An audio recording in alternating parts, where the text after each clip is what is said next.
Então, gente, a gente estava conversando semana passada, né, um pouquinho sobre como a gente vai abordar a linguagem para o Enem. É, igual eu disse para você semana passada, eu vou até aproveitar aqui para mostrar para vocês o gráfico da prova de linguagens. Ó, vocês lembram que eu falei para vocês que gramática é muito pouco que cai na prova, que esse não é o nosso foco da aula de português? Porque toda a prova de linguagem, gente, está majoritariamente nessa parte de leitura, interpretação de texto, estrutura de texto, análise de discurso, leitura e artes, variação linguística, gênero textual, relação textual, literatura. Então, está tudo relacionado, pessoal, aos textos. E como que esses textos vão ser trabalhados por vocês? A nossa ideia é que a gente consiga desmistificar os textos, para que no final, na hora que vocês chegarem na prova, vocês conseguirem lidar com todos os textos que aparecerem na prova sem nenhuma dificuldade, porque aí você já tem, né, toda a noção base, né, para poder fazer a prova. E assim, a gente às vezes acha que interpretação de texto, análise de discurso e afins não tem teoria, que não tem matéria, não tem conteúdo, né? Mas os conteúdos de português são muito importantes porque eles são ferramentas para facilitar a leitura e interpretação de vocês. Porque se vocês chegam sem essas ferramentas, a prova ela fica muito mais difícil de ser cavada, digamos assim, sabe? Então, a minha ideia é que a gente consiga trabalhar bastante os textos para facilitar para todo mundo. Eu vou dar uma breve passadinha no que a gente comentou semana passada, aproveitar esses slides aqui. Como a gente conversou, né? A linguagem é a nossa capacidade de se expressar, é a nossa capacidade de comunicação. Então, ela está ligada, né, aos fenômenos comunicativos, onde as pessoas se comunicam, a linguagem. Todos os tipos de comunicação são linguagens. Então, a linguagem verbal, que pode ser tanto oral ou escrita, que é o uso dessa palavra, né? A linguagem não verbal, que está ligada aí, por exemplo, às nossas expressões, ao uso de cores, ao uso de músicas, ao uso de sons. Então, por exemplo, um alarme celular, é, uma, um som que você emite, uma expressão facial que você faz, isso tudo é linguagem, porque tá acontecendo aqui a nossa capacidade de expressar para o outro aquilo que está dentro da gente, que são nossos pensamentos, ideias, opiniões e etc. Eu queria pedir desculpa, gente, porque hoje eu estou bem malzinha de vozes e gargantas e afins. Eu estou alguns dias assim, mas tô melhor hoje vindo da aula. É, tá tudo certinho, gente, até então? Sim? Igual a Sim. gente falou. Gente, eu ia atualizar esses memes para a edição 2022, mas eu vou ignorar a edição 2022 e deixei a de 2021. Quando a gente analisa aqui essas expressões faciais, a gente está tendo uma comunicação do que essas pessoas estão passando ali, né? E às vezes, quando a gente usa o uso da linguagem verbal com a linguagem não verbal, a gente passa uma mensagem mais completa. É o que a gente chama de linguagem mista. Mas a gente também pode ter coisas que são apenas verbais, que é, por exemplo, um texto escrito, uma carta, um e-mail, uma mensagem de WhatsApp sem figurinha e sem emoji. Se mandou a mensagem do WhatsApp com emoji, já é linguagem mista. Então, assim, é só para a gente repassar alguns exemplos. Pode falar, querida, você levantou a mão? Oi, Paula, bom dia, tudo bem? Primeiro eu quero agradecer a você, viu? Muito receptiva por tudo. Eu queria te fazer uma pergunta, não sei se vai ser meio boba. Paula, eu queria saber a linguagem de sinais que a gente faz, né, no caso das Sim. pessoas, né, surdo-mudo, é uma linguagem verbal ou não verbal? Então, a A língua, né, brasileira de sinais, ela é uma língua que é uma forma de linguagem. Eu vou chegar nesse próximo slide aqui. Ela é uma língua, a gente chama de gestovisual. Então, ela é uma língua que está ligada, né, a gestos e visuais. Então, ela seria não verbal. Entendeu? Ah, sim, entendi. Desculpa a minha pergunta, tá? Não, não. É super válida a pergunta, porque muitas vezes, gente, quando a gente fala, Eu já né? vi experiência, Paula, de anos anteriores sobre a linguagem de sinais, eu fiquei meio confusa, aí Sim, por isso que eu estou perguntando. Então é considerada os dois, é como se fosse uma linguagem mista, né? não, é considerada uma linguagem não verbal, Ah, tá. porque a gente tem, né? A gente usa gestos e expressões. Então, no E caso de aí, mas surdos ela é uma oralizados, língua. e no E caso de surdos oralizados, são mista? sim, seria mista. Se a Muito pessoa usa a obrigada. palavra, por exemplo, alguma pessoa que fala a palavra e faz os sinais junto, isso seria uma linguagem mista. A língua, gente, é quando é uma dessas formas de linguagem que vai ser própria de determinada comunidade e vai ser um instrumento de interação sociocomunicativa. Então, aquela determinada comunidade compartilha do mesmo instrumento de comunicação, que na maioria das vezes são as palavras, né, a escrita, mas também pode ser, por exemplo, no caso da Libras e de outras línguas pelo mundo, não sei se você sabe, mas é igual a gente tem o português e nos Estados Unidos a gente tem o inglês, por exemplo, a gente tem a Libras aqui e nos Estados Unidos tem uma outra língua, que é esqueci a sigla, mas é a língua de sinais dos Estados Unidos. Então é diferente. A pessoa que faz os sinais no Brasil não fala a mesma língua da pessoa que faz sinais nos Estados Unidos, que faz sinais na França, porque são línguas de determinadas comunidades. Inclusive a Libras, né, é uma língua oficial brasileira, é a nossa segunda língua. Muito interessante a gente estudar a Libras, gente, porque, né, é uma segunda língua que quase ninguém fala, né? E aí, como a linguagem, gente, né? A língua também é fruto de uma cultura. Toda essa nossa linguagem, por estar associada, né, às pessoas, à interação social, ela varia no tempo, no espaço, nas diferenças sociais, e ela constrói e se reconstrói pela ação dos seus falantes, né? Eu uso aqui falantes no termo geral, e ela sempre vai estar modificando. Por isso que a gente falava de um jeito em 1500, depois em 1900, agora em 2000. A gente fala diferente, porque a língua ela vai se reconstruindo a partir da história, do tempo, do espaço. Quando a gente tem, né, uma situação de comunicação, a gente então tem uma pessoa que vai emitir, né, aquilo que ela quer se expressar, que é a locutora, e a pessoa que vai recepcionar, a interlocutora, e a forma como essa pessoa passa para outra aquilo que ela quer dizer, a gente tem o texto.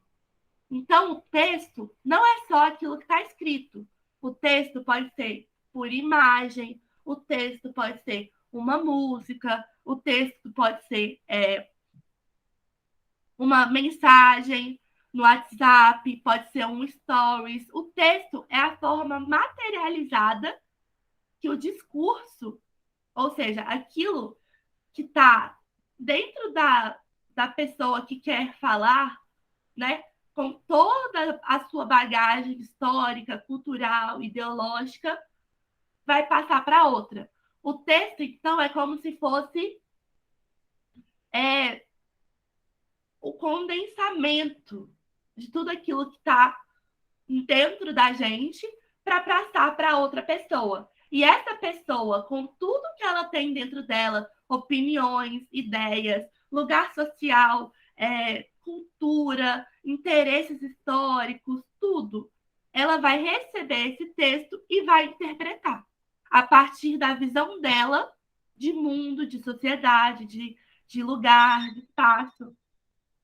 Gente, só um minutinho que eu vou atender esse telefone aqui que eu tô sozinha.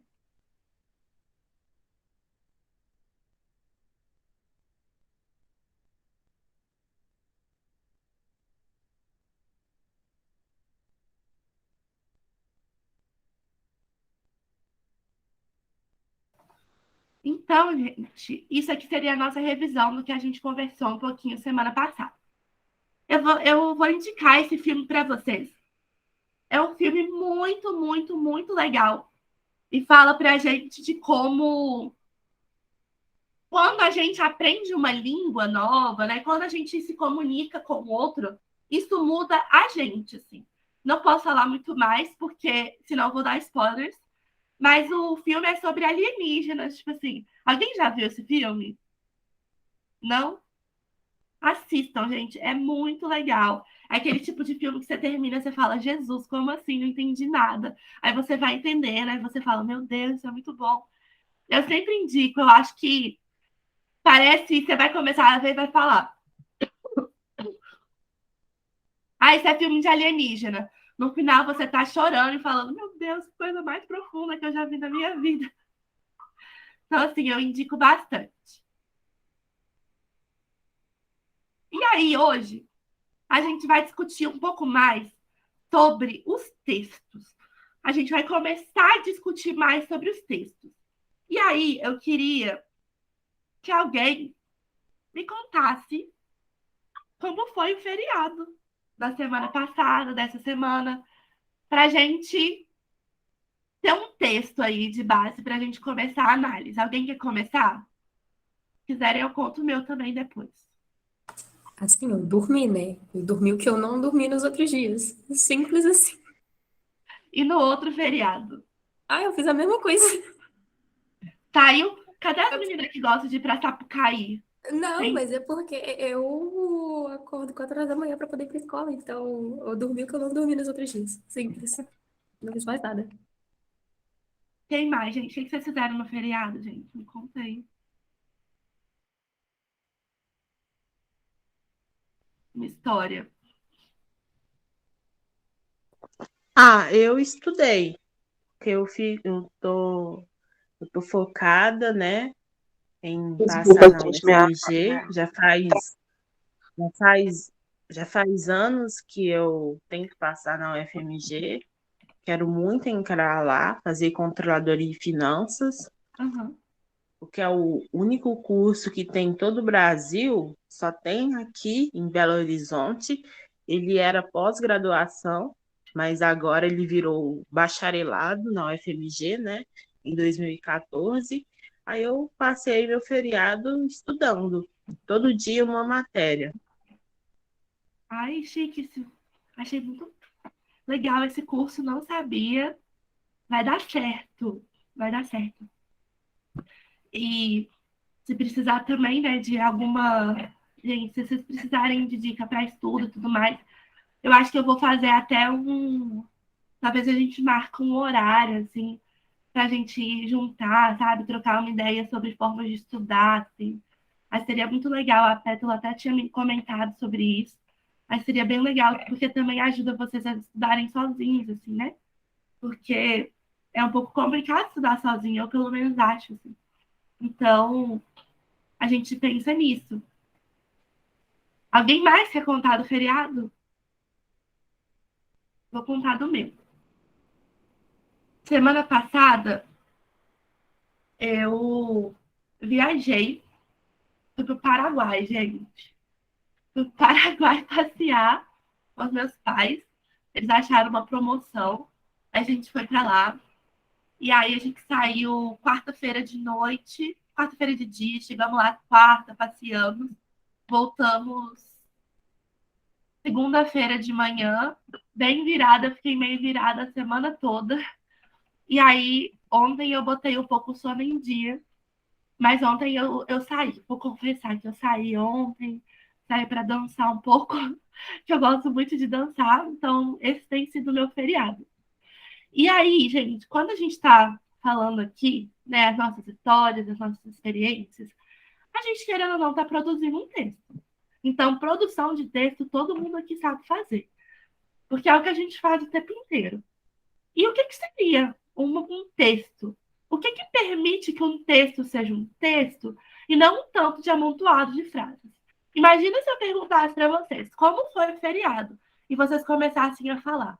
O tempo hoje está muito claro, o céu está azul, o clima está agradável. Não faz tanto sentido para a pergunta que eu fiz para vocês. A gente entenderia o que vocês estavam falando, mas não faria muito sentido. Porque a gente não estaria numa situação em que aquilo é adequado de se falar. Então, todos os textos, para eles serem produzidos de forma coerente, né, de forma a que o outro entenda, ele tem que ter o que a gente chama, em primeiro lugar, de institucionalidade. O que, que seria isso?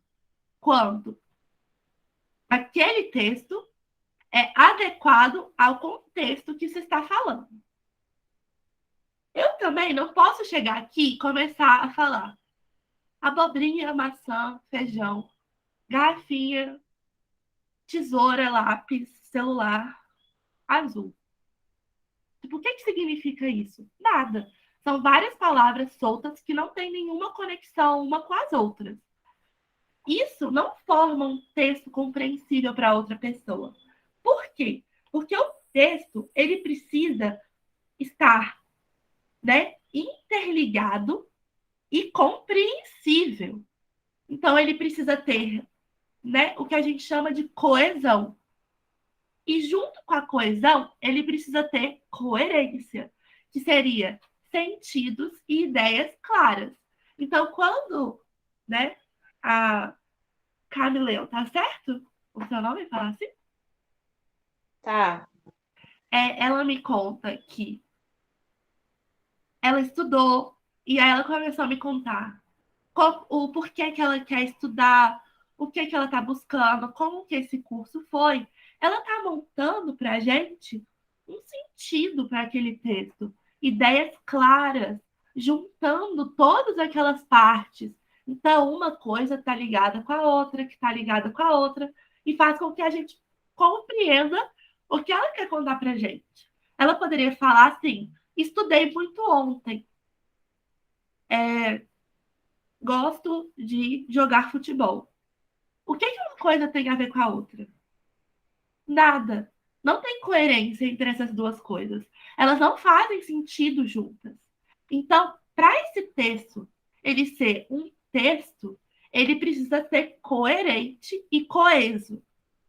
Coeso, então, é quando ele está interligado e compreensível, ou seja, ele tem ali estruturas que vão fazer com que ele seja compreensível para outra pessoa, e ele precisa ser claro e que faça sentido. As coisas precisam fazer sentido para outra pessoa. Imagina agora que eu tô numa balada e quero bater um papo sobre uma menina ou um menino que eu quero ficar. E aí eu começo a falar num som muito alto para minha amiga que está na minha frente. Vou fazer assim, a pessoa não vai me escutar. Por quê?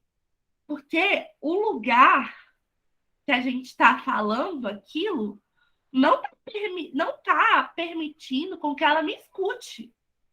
Então, a situação daquele lugar não é adequada para eu ter um papo cabeça com ela. Então, a institucionalidade não estaria ali presente, porque eu estaria ali falando, mas ela não conseguiria me escutar, porque o contexto não é um contexto apropriado para eu trocar uma ideia assim, alta, conversar com uma pessoa num lugar que está com um som que eu não consigo escutar a outra. Aí agora, quando, né, todas as vezes que a gente vai ter um texto, a gente produz esse texto por algum motivo. Igual eu falei para vocês. eu poderia querer conversar com a minha amiga sobre um crush, com uma menina ou com um menino que eu tô afim. Esse texto que eu vou produzir, essa mensagem de WhatsApp que eu vou mandar para minha amiga, ela tem uma intenção. É o que a gente chama de intencionalidade, ou seja, a pessoa que está produzindo o texto, ela vai fazer esse texto para alguém e por algum motivo. Então, eu vou mandar para minha amiga, porque é a pessoa que vai entender o que eu estou falando, que eu tenho intimidade para falar, e por algum motivo. Ah, porque eu quero desabafar, porque eu quero que ela me ajude, porque eu quero, sei lá, ver a opinião dela. Então, isso numa escala micro, mas numa escala também de um produtor de uma revista. Quando ele escreve numa revista, ele está falando para um público. Quem que é o público dele? Ah, é a Capricho? Então eu estou falando para adolescentes. Ah, é a revista Época. Estou falando para homens maiores de 40 anos, público geral. Então, a gente sempre fala para alguém e por algum motivo. E junto com isso, a gente tem, né, o que a gente chama de aceitabilidade. O que é aceitabilidade?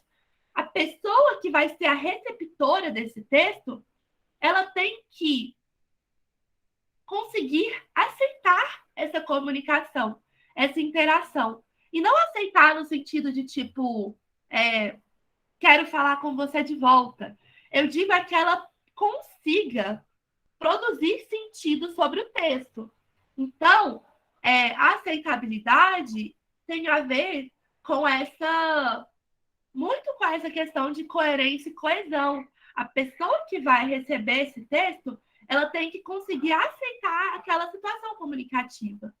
Eu não vou chegar para uma pessoa que está andando, correndo para chegar no trabalho e começar a falar. Você poderia conversar comigo sobre a dificuldade de, sei lá, tartarugas marinhas sobreviverem, assim. Sua pessoa não vai aceitar essa situação de comunicação. O contexto dela não é adequado e a possibilidade dela produzir sentido sobre aquele texto é mínima. Então, a aceitabilidade tem a ver, né, com esse aceite da outra pessoa, do outro polo da interação comunicativa. Porque, igual eu estava mostrando para vocês, toda situação comunicativa ela é interativa. Então, a gente tem o que a gente chama de interação. O que é essa interação? Elas, os textos, eles são uma forma de interação entre duas ou mais pessoas. Eles vão ser dialogais. É sempre um diálogo. Mesmo que a outra pessoa não me responda. Mesmo que a outra pessoa fale para um público geral que ela nunca vai saber quem é. Mas a outra pessoa que vai receber aquilo também participa da interação social e também participa do texto. Por quê? Porque ela, a partir da visão dela de mundo, a partir da cultura dela, vai receber aquele texto e produzir sentido em cima daquele texto. E aí, gente, quando a gente fala aqui, né, de interação, aceitabilidade, intencionalidade, institucionalidade, coesão e coerência, a gente está falando de todos esses fatores do que a gente chama de textualidade. O que é isso? Aquilo que permite que um texto seja um texto. Permite com que um texto seja utilizável pela gente, pessoas em geral. E aí, gente, quando a gente fala aqui de intertextualidade, é um pouco mais complexo. A gente vai ter uma aula só sobre intertextualidade, inclusive a minha aula preferida de dar, assim. Mas a intertextualidade, gente, é justamente isso. Todos os textos, né? Nada vem do zero. A gente produz coisas, não é no vácuo, eu sempre gosto de falar isso. A gente produz coisas a partir das nossas vivências. Então, os textos, eles vão se relacionando, né, entre si. Então, quando eu falo de um outro texto também. Por exemplo, eu posso começar a comentar aqui com vocês alguma coisa e falar, mas vocês viram que a Rihanna tá grávida, e sei lá o quê, nananã, nananã, nananã. O fato de você falar de uma situação que muito possivelmente você leu num outro lugar, você leu numa notícia e você está passando para outra pessoa, você está fazendo uma intertextualidade, você está mencionando um outro texto. Ou então, isso igual isso aqui isso aqui está acontecendo é igualzinho àquela situação que eu vi na série tal. Você está pegando ali um outro texto, que seria aquela série, e colocando ali na sua fala. Então, gente, quando a gente tem, né, intertextualidade, a gente tem conexão entre os textos. Porque tudo que a gente vai produzindo, pode ser que uma outra pessoa, ela absorva aquilo, usa aquilo intencionalmente ou não, para poder passar para a próxima pessoa. E aí, a pessoa que está escutando só vai conseguir entender essa conexão com outro texto se ela conhecer o outro texto. Se a pessoa não conhece o outro texto que eu estou usando ali como referência, uma citação, por exemplo, para ela não vai fazer tanta diferença, porque ela não conhece aquilo. Mas eu sempre estou usando, a gente está sempre usando dessa intertextualidade para fazer com que esses nossos textos se encaixem dentro do nosso contexto de vida, né? A gente usa muito referência com os nossos amigos, com as pessoas que a gente bate papo, porque é o que faz parte da nossa vivência. A gente está sempre consumindo texto. Hoje em dia, mais do que nunca. A gente fica muito tempo em redes sociais, a gente vê muito meme, a gente vê muita notícia, a gente vê muito filme, a gente vê muita série. Então, isso faz parte também daquilo que a gente produz. Tudo bem, gente? Vocês têm alguma dúvida? Vocês conseguiram entender? É de boa? Sim? Vamos lá. Vamos passar para frente. E quando a gente está falando de textos, como eu disse, todos os textos eles vão ter alguma informação, né? Porque o texto ele vai ser passado para alguém por algum motivo. E essas informações presentes no texto, elas podem estar tanto de forma explícita, ou seja, é aquilo que está colocado lá de cara. Então você bateu o olho no texto, ou então você escutou a pessoa falando, você já sabe aquilo. É o que está evidente, não há dúvidas. E a gente tem aquilo que está implícito no texto. E aí é justamente o que está implícito que nos faz assim muito interesse. Por quê? A maior parte das questões que envolvem interpretação de texto vão querer entender o que é o que está implícito naquele texto. A pessoa na prova do Enem quer entender, essa pessoa consegue ir além de só aquilo que está posto de forma clara?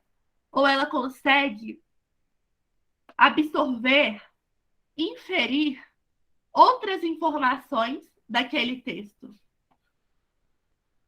As referências, né, as informações implícitas. Só um minutinho. As informações implícitas, então, elas vão mostrar para a gente, né? Elas vão se mostrar para a gente a partir de nossas manobras intelectuais. É o que eu estou falando para vocês. É muito do trabalho do que aquele outro polo, né? Do polo do interlocutor, vai realizar. A gente faz manobras intelectuais, então a gente pensa sobre aquilo e vai revelando informações daqueles textos. Os textos são como matrioscas, aquelas bonequinhas russas. Você tem uma bonequinha russa grande e você acha, aquilo ali tá posto.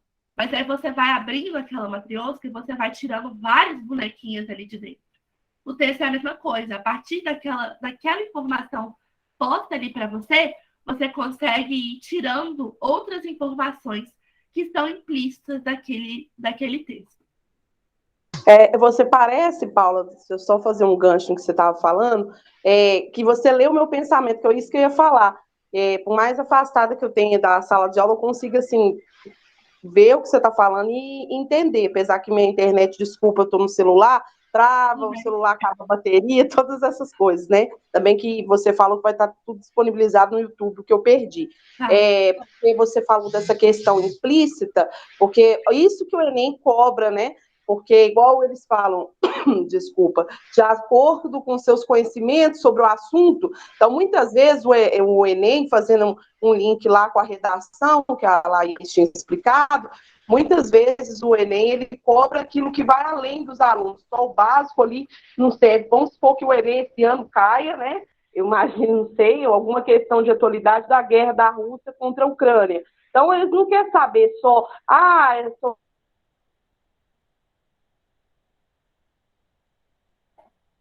sobre a guerra, o que você sabe, a sua opinião, mas quer ir além. Quais são os seus conhecimentos de história, seus conhecimentos sobre geografia, sobre outras coisas? Então, o aluno tem que estar bem, assim, focado, né, nas matérias, contextualizando para poder estar entendendo. Então, isso é muito bacana. Você, através de um texto, de uma palavra, você ligando, mostrando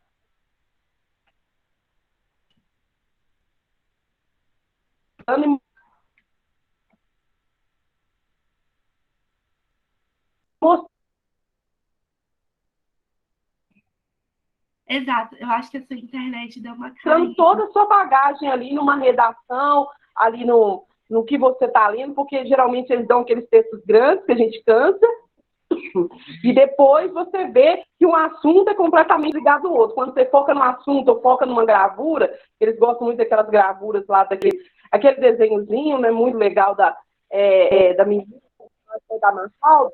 Então, assim, eles acabam ligando a gente em coisas assim atuais, sabe? E a gente não tem nada a ver, e tudo tem a ver. É isso que eu ia falar. Sim, total. É muito isso, assim. O que vocês vão Obrigada. adquirir aqui na parte de português, gente, de interpretação de texto, vocês vão usar em todas as outras provas. Porque é uma ferramenta que vocês vão ter para ler todos os textos. Então, assim, mesmo que não vá perguntar algo diretamente do texto, para você conseguir interpretar ele, a gente vai trabalhar bastante essas ferramentas aqui. E aí, quando a gente fala, né, de informações implícitas, gente, existem dois tipos de informações implícitas: os pressupostos e os subentendidos. Os pressupostos, eles têm algumas marcas dentro do texto, né? E aqui eu falo principalmente textos escritos. Ele tem algumas marcas dentro daquela frase e tudo mais, que vai permitir ao leitor retirar uma informação implícita e inferir. Eu vou explicar o outro e a gente passa para os exemplos, vai ficar mais claro. Já o subentendido não tem nenhuma marca no texto que vai te permitir depreender daquilo.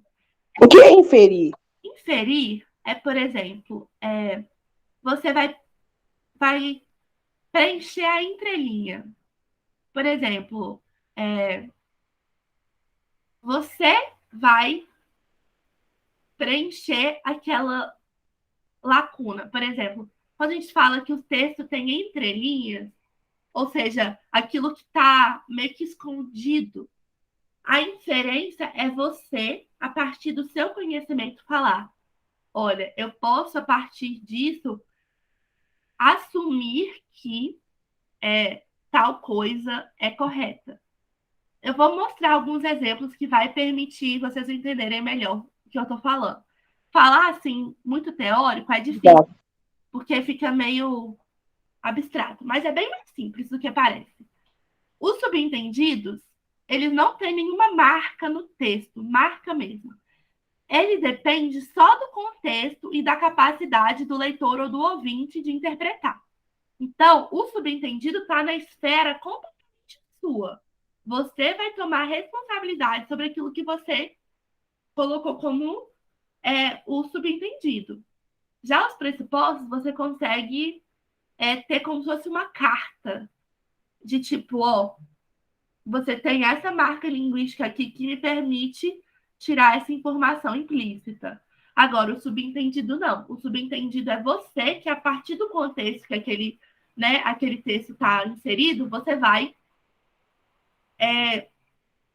aglutinar informações ali, você vai meio que preencher o restante que está faltando. Inferir seria meio isso, preencher o que o texto não falou, sabe? Mas que dá para se entender dentro do contexto. Faz sentido? Sim, muito obrigada. Vamos lá. Vamos ver aqui o que seria, então, um subentendido e um pressuposto. E o que está explícito. Vamos lá, eu vou fazer uma, depois vocês fazem as outras. O carnaval de rua ainda não aconteceu na nossa cidade. O que está explícito aqui para a gente é o carnaval de rua, então, os blocos e tudo mais. Isso eu já fiz um implícito. O carnaval de rua não aconteceu. Então, isso é o que está explícito.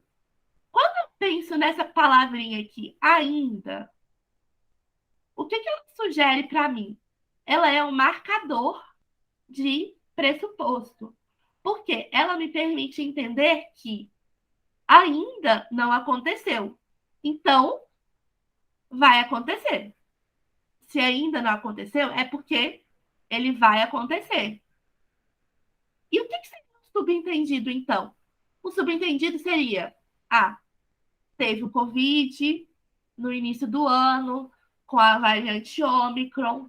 Isso fez com que o carnaval não pudesse ter acontecido em fevereiro. Então, o carnaval foi passado para outros meses. E vai acontecer esse ano ainda, ou então ano que vem. O carnaval de rua, os blocos não saíram na rua, mas os carnavais privados aconteceram. Então, as festas de show aconteceram, mas o carnaval de rua, com os blocos que a gente conhece, ainda não aconteceu. Então, vocês percebem que a partir de uma frase, eu consigo, dentro de um contexto que essa frase está inserida, ver ali algumas informações que estão implícitas, tanto de forma bem direta, a partir do que está escrito para mim, que seria o pressuposto, que são essas palavrinhas, ou então de forma mais implícita ainda, que é aquilo que não tem nenhum marcador do texto, mas que a gente consegue aí inferir, ou seja, a gente consegue deduzir, a gente consegue afirmar, não afirmar, mas assim, a gente consegue ter algum fazer sentido aquela situação por conta do contexto. Faz sentido? Alguém quer tentar fazer o da segunda frase?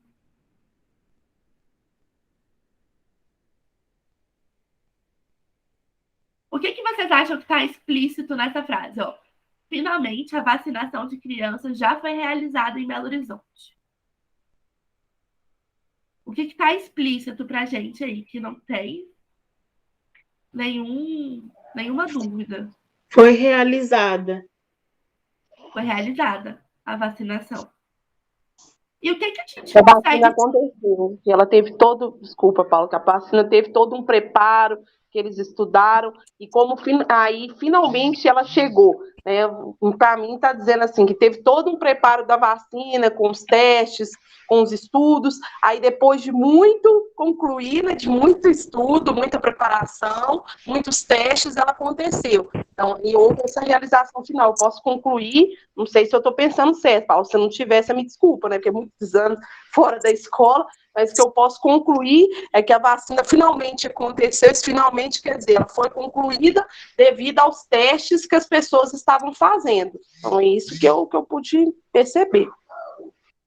Sim, a Pétala trouxe para a gente o implícito. Quer falar, Regina? Ai, quero. Eu entendi assim, né, que foi realmente concluído aquele objetivo que era de vacinar todo mundo, né? Aquilo foi concluído. né? Que conseguiu o objetivo que era a vacinação. Foi isso que eu entendi. Sim, sim. Não sei se eu Vocês estou estão errada. certos. Vocês conseguem ver que os implícitos subentendidos partem muito do lugar da pessoa. Então, a Pétala teve um subentendido, a Regina teve outro, e os dois estão certos. Pode significar tantas duas coisas, porque isso é um implícito, você que tirou a partir daquele texto. O que a gente tem que ninguém que está explícito realizou a vacinação das crianças, que foi o que a Camileu falou. Foi realizada. Agora, o que isso finalmente quer dizer? Ah, finalmente é porque tinha um aguardo antes. Aí, o que esse aguardo antes pode ter sido? Que é o subentendido. Pode ter sido porque conseguiu todo o grupo, ou então pode ter sido porque os testes já foram realizados e aí conseguiu disponibilizar as vacinas. Então, vocês conseguem ver que, como de uma frase muito simples, a gente consegue tirar várias informações. Por isso que o texto é um iceberg. Vocês lembram que eu falei para vocês? O texto é uma pontinha do iceberg. Tem muita coisa por baixo do texto que a gente consegue ir tirando dali. Aí, essa outra frase. Paula tornou-se uma pessoa melancólica durante a pandemia. O que é o explícito? Que a Paula tá melancólica. E o que Eu acredito que é porque, explícito no aí? caso, a Tornou. Paula já tem algum. No caso que eu entendi, Paulo, que no caso a nossa personagem, a Paula, ela já tem algum, no caso, esse tornou-se seria que ela está deprimida, ela já vem de um problema, né, de depressão, de tristeza profunda, de melancolia, então aos poucos ela se tornou uma pessoa doente. Então a pandemia foi só essa ponta do iceberg. Ela já era doente, era uma pessoa deprimida, já tinha uma tristeza, algumas questões pessoais dela que ela não conseguiu resolver, e a pandemia só explodiu essa doença que ela tem, porque é uma doença, e foi tornando cada vez mais grave. Quando a gente fala tornou-se, Que é o meu ver. o que é tornar? O que vocês entendem como tornar, gente?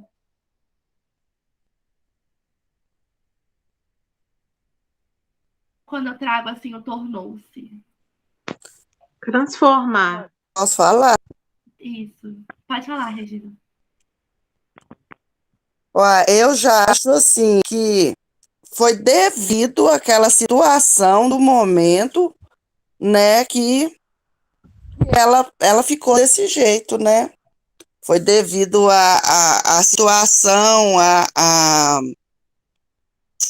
porque mudou, né? Mudou tudo com essa pandemia, mudou tudo. Então, muda até como é que eu falo, gente? O psicológico, né? Mexeu muito com o psicológico das pessoas. Então, acho que devido a isso, ela se tornou uma pessoa, né? Depressiva, é isso que foi falado? Melancólica. É. Então, eu acho que é devido à situação do momento. Eu acho que é isso. Você pode falar. Não, é porque o problema, assim, me corrija se eu estiver errado, mas é porque eu acho que as pessoas estão confundindo a melancolia com depressão ou algo assim. A melancolia, ela não é uma depressão, ela é um transtorno de humor, é tipo um estado. Então, assim, ela tornou-se melancólica, porque antes ela não era tão abatida, não era tão, assim, tipo, inflexível, entendeu? Ela tornou-se isso. Então, antes ou ela era mais animada, tinha mais vontade de sair, então ela ficou apática, só isso. Então, ela tornou-se, ela não era assim. Ela é hoje assim, mas ela não era, entendeu? Isso. Então, gente, quando a gente tem que prestar muita atenção nessas palavrinhas. Essas palavrinhas são a chave da interpretação para a gente. Que igual a Regina e a Cássia falaram, tornar-se significa algo que se transformou. A pessoa não era antes e ela se tornou. Então, quando a gente fala tornou-se uma pessoa melancólica durante a pandemia, está falando que durante a pandemia, que é o evento, aquela pessoa mudou de uma coisa que ela era antes para uma coisa que ela agora é. Isso está implícito para a gente de forma do pressuposto. Agora, o que poderia ser implícito? É o que a Pétala falou. A pessoa poderia, né, estar desenvolvendo um processo depressivo por conta da pandemia, ou então não, igual a Cássia disse, que é só um sentimento, se tornou mais melancólica por conta da situação. Mas o que pode ter acontecido durante a pandemia? Pode ter perdido uma pessoa, pode ter ficado muito isolada, pode ter tido dificuldade de conversar com as pessoas no mundo virtual. Então, são várias outras questões dentro daquele contexto que podem ser inferidas de forma subentendida, que não está ali diretamente colocado. Fica claro isso, gente? Sim? Sim. Eu trouxe até mais alguns textos para a gente ver. Eu trouxe até uma música para a gente escutar, mas eu não quero comer o horário de vocês de intervalo. Mas eu não sei, vocês querem? É porque pegaram um pouquinho do meu horário. Mas tá tudo bem, eu vou parar por aqui. E aí, na próxima aula, antes de começar a próxima aula, a gente escuta essa música lá no Emancipa e a gente discute ela, pode ser? Para a gente conseguir ver o que está implícito dentro de uma música. Pode ser? Pode falar, Regina. Não, eu achei que essa mãozinha era mensagem, eu não estou achando onde escrever mensagem que eu escrever, que pode ser, por mim pode ser. Então, gente, eu vou parar a gravação aqui.